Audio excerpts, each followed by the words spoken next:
중등부 친구들 한 주간 잘 지냈나요? 지난주까지 우리는 창세기의 전반부 1장에서 11장을 살펴보았어요. 그리고 오늘부터 시작되는 창세기의 후반부 12장에서 50장의 이야기는요, 족장들의 이야기가 등장합니다. 그중 첫 번째 족장, 아브라함의 이야기를 함께 살펴보려고 하는데요. 바벨탑 사건 이후 뿔뿔이 흩어진 노아의 후손들, 그 중에서 아브라함은요, 축복을 받은 셈의 족보에 속한 사람이었어요. 11장에는 셈의 족보에 이어 아브라함의 아버지 데라의 족보가 나열된 후에 아브라함이 등장하죠. 성경에서는요, 종종 족보들이 등장하는데요. 이를 통해 우리는 하나님께서 신실하게 약속을 이루시는 것을 볼 수 있으면서 동시에 이 일이 실제 우리 역사 속에 존재한다는 것을 증명해 줍니다. 아브라함은요, 원래 갈대아인의 우르라는 지역에서 태어나고 자랐어요. 그곳은요, 메소포타미아 문명이 자리 잡았던 지역의 가장 엄청 큰 도시였고요. 많은 우상들이 즐비한 곳이었죠. 아브라함을 택한 하나님은요, 그의 가족을 하란으로 이주시킵니다. 하란으로 이주할 때는 아버지 데라의 보호 아래 있었지만 데라가 죽은 후 아브라함은요, 그 뒤를 이어야 했죠. 자신과 자신 가족들을 지켜야 하는 상황에서 하나님은 그에게 약속한 땅으로 떠나라고 제안을 합니다. 아브라함 당시 고대 사회에서는요, 태어나고 자란 지역을 떠난다는 것은 아주 위험한 일이었어요. 시적으로 이루어진 사회에서 다른 지역으로 가는 것은요, 지역의 텃세로 인해 의식주 문제부터 생명이 보장되지 않는 많은 위험들이 있었기 때문이에요.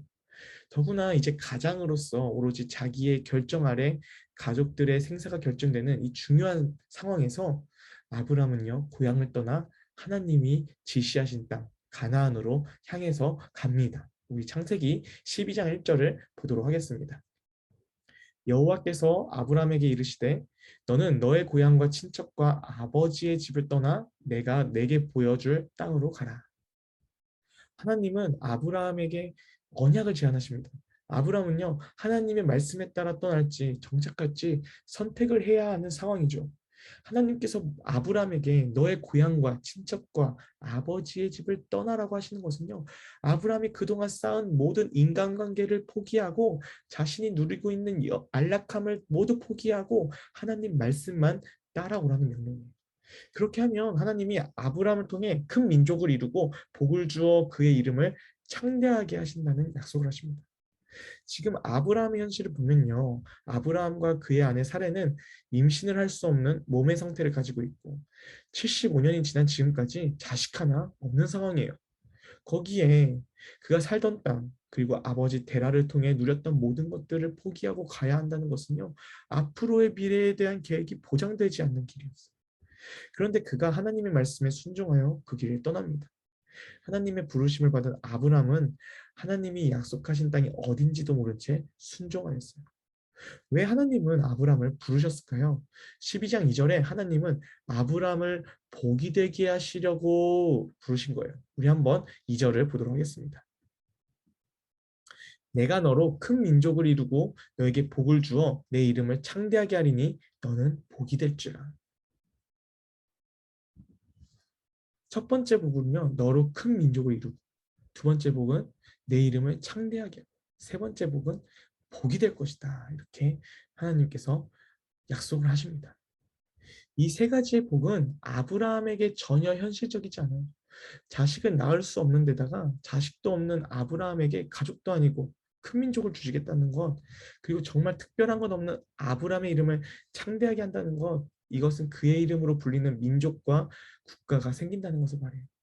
오늘 말씀 뒤의 내용을 보면 하나님은 아브라함의 이름을 아브라함에서 열국의 아버지라는 뜻을 가진 아브라함이라는 이름으로 개명합니다. 당시 고대 사회에서 이름은요, 자신의 고유한 정체성을 말하는데요. 즉 아브라함의 이름이 아브라함으로 개명했다는 것은요, 그에게 열국의 아버지라는 정체성이 주어졌다는 것을 말합니다. 많은 민족과 국가가 그의 후손들에 의해 세워져서 아브라함의 이름을 부르게 될 것이라는 거예요. 이것이 아브라함을 향한 이름을 창대케 하는 축복이에요. 마지막으로 하나님은 아브라함이 복 자체가 될 것을 말합니다. 그 의미는 12장 3절에 분명하게 말하고 있는데요. 우리 함께 12장 3절 보도록 하겠습니다. 너를 축복하는 자에게는 내가 복을 내리고 너를 저주하는 자에게는 내가 저주하리니 땅의 모든 족속이 너로 말미암아 복을 얻을 것이라 하신지라. 이 약속은 아브라함을 아무도 건들 수 없게끔 한다는 게 아니라 아브라함이 복의 통로가 될 것을 말하는 거예요. 아브라함 한 사람을 통해 땅의 모든 민족이 복을 받는 축복이 일어나게 하신다는 거죠. 이러한 축복의 약속은 그가 잘나서 뛰어난 능력이 있어서가 아니라 하나님의 일방적인 약속이었습니다. 우리가 앞으로 아브라함을 살펴보겠지만 정말 그가 믿음의 조상으로 불릴만 한가 의문이 들 정도로 그가 정말 믿음이 부족한 사람이었다는 것을 알게 될 겁니다. 하나님이 준비하신 약속의 땅 가나안에 도착하자 그곳에 가뭄이 있는 것을 보고서는 곧바로 약속의 땅을 피해 애굽으로 향합니다. 애굽을 지나가는 중에 자신의 목숨을 지키기 위해 아내를 왕에게 내어주는 실수까지도 범하기도 해요. 하나님께서 아내를 통해 후손을 이을 것을 약속하셨는데 그는 하나님의 약속을 제대로 알지 못하고 믿음이 없었어요. 그러나 하나님은 그런 아브라함을 보호하시고 그의 실수를 용서해 주시고 다시 믿음으로 설 수 있도록 하나님이 약속하신 것을 이루시도록 인도하셔요.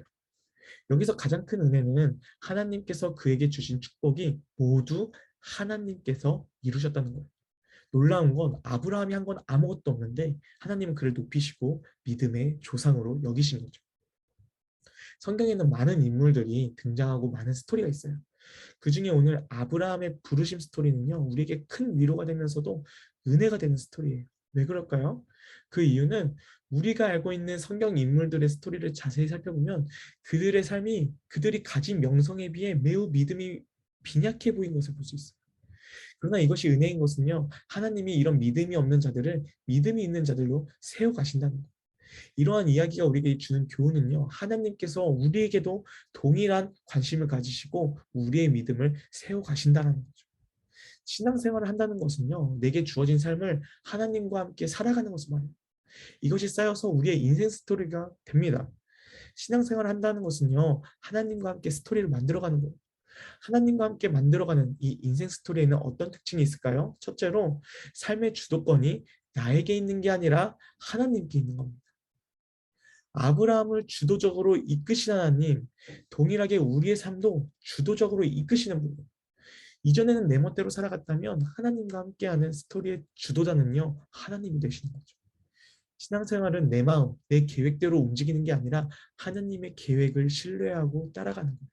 오늘 말씀의 아브라함은요, 갈 길을 알지 못하고 어떤 일이 닥칠지 모르고 이해가 되지 않지만 현실을 보면 막막하지만 그분을 믿고 그 말씀에 따라 순종하였어요.